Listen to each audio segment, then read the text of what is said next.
Naitwa Vedasto Emmanuel Mganga, ni mratibu wa program tofauti katika taasisi ya Mazingira Plus. Leo katika maandalizi ya kusherehekea au kuadhimisha siku ya mazingira duniani, Mazingira Plus kushirikiana na wadau tofauti wakiwemo umma, tumeona ni vyema kufika katika shule ya msingi Mbande, kukutana na wanafunzi kuwaelimisha juu ya madhara na mbadala wa matumizi ya plastiki, hasa plastiki ngumu. Kwa hiyo tumefika hapa siku ya leo, tumeweza kuwapatia wanafunzi hawa vikontena vya plastiki takriban 100 kwa ajili ya kuhamasisha kuto kutumia vifungashio laini ikiwemo zile nylon za plastiki. Kwa hiyo katika kuadhimisha siku hizi na wiki hii, tumeona ni vyema kutoa elimu kwa wanafunzi pamoja na kuwahamasisha wanafunzi jinsi gani wa kutumia vifungashio mbadala ambavyo tumeweza kuwapatia hizo vikontena vya plastiki. Ndio. Ni faida gani ambayo sasa watu, kwa sababu umewaelimisha hapa vijana, tunaweza kuona unaongea na wadau wengine, faida sasa ya watu kuhakikisha wanatunza mazingira yao na kuyafanya kuwa salama? Sawa. Kwa kuwa wanafunzi hawa ndio vijana wa taifa la leo, sio la kesho, tumeona ni vyema tuanze nao wao, kwa sababu tunaamini kwamba mtoto tukishampa elimu kwamba kitu hiki si sahihi kukitumia, yeye ni balozi mzuri akiwa na wanafunzi wenzake, akiwa nyumbani anaweza kumwambia mama, kwa nini tusinunue unga kwenye bakuli hili, na kwa nini tusiende kuchukua nailoni kuileta nyumbani. Kwa hiyo tukifanya hivyo kwa wanafunzi wote, maana yake tayari tumeshapunguza matumizi makubwa ya vifungashio vya. Sasa kwa jamii kuelekea katika siku ya kuadhimisha siku ya mazingira duniani, wito wako ni upi kwa jamii? Wito wangu kwanza kwa wadau na jamii kwa ujumla ni kila mmoja kwa nafasi yake ana haki na wajibu, na ni vizuri tukachukua hatua katika kuzuia, kupiga vita matumizi ya plastiki, katika kutoa elimu, lakini pia kufanya vitu kwa vitendo. Tumeshakuwa tukipiga kelele sana juu ya matumizi ya taka, lakini sasa ni wakati wa kufanya vitu kwa vitendo. Kama upo majumbani, basi una hatua ya kwanza kabisa kutenganisha zile taka, kuweka taka zinazooza na sizooza sehemu mbili tofauti.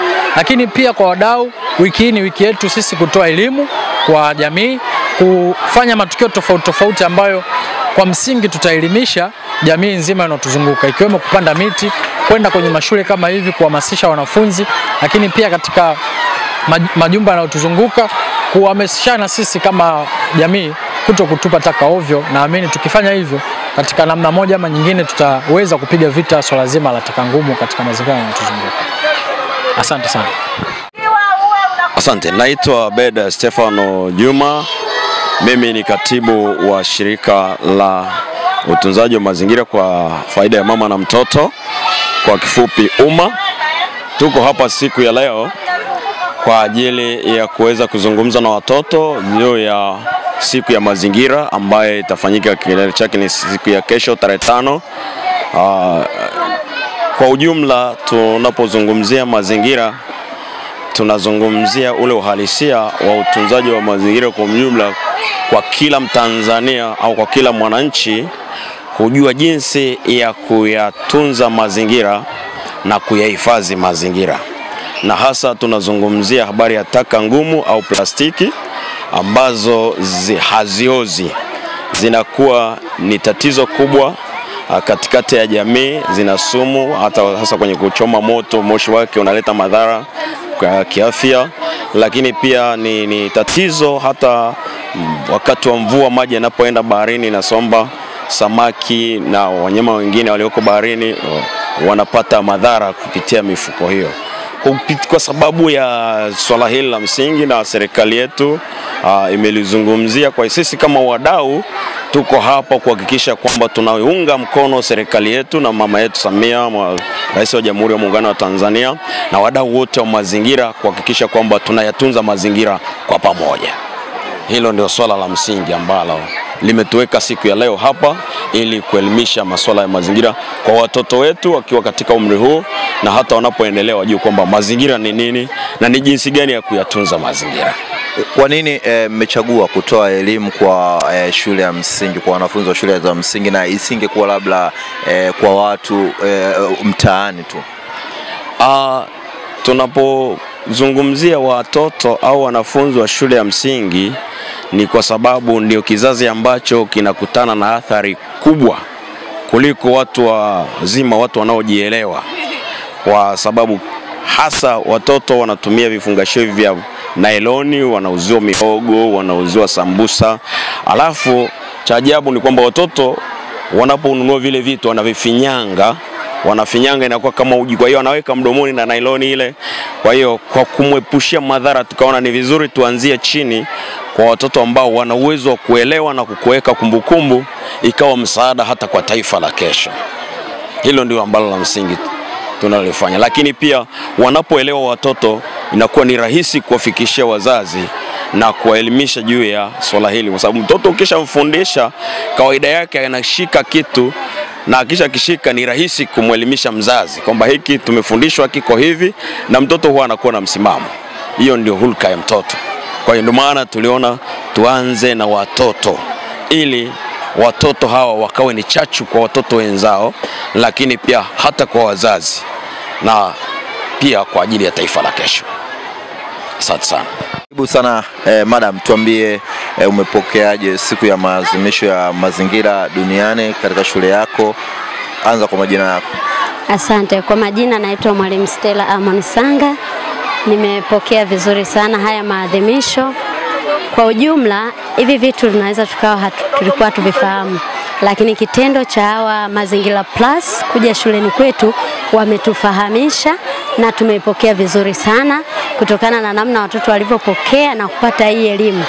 Najua kwamba hii elimu walioipata itawasaidia sasa wakiwa shuleni, lakini pia itawasaidia hata huko nyumbani katika maisha yao ya kila siku, kwa sababu ukimwelimisha mtoto mdogo umeshaelimisha jamii au umeshaelimisha taifa kwa ujumla, kwa sababu hii elimu anayoipata hapa hata iacha huko nyumbani anakokwenda kuitumia. Kwa nawashukuru sana sana sana hawa Maisha Plus kwa kuja kutupatia hii elimu. Maisha Plus wamewatumia watoto kama mabalozi ili kuweza kuisaidia jamii, kwa sababu ni watoto wadogo ambao knowledge wanakuwa nayo. Nyinyi sasa kama walimu pia ambao mmechota uzoefu knowledge, mtafanya nini kuhakikisha kwamba mnaendelea? Maana watoto wanahitaji kukumbushwa, inawezekana wamefundishwa leo lakini baada ya miezi mitatu wanasahau. Kuhakikisha sasa mnatia msisitizo, kwa sababu kila siku kwenye ratiba zetu tuna kipindi cha mazingira.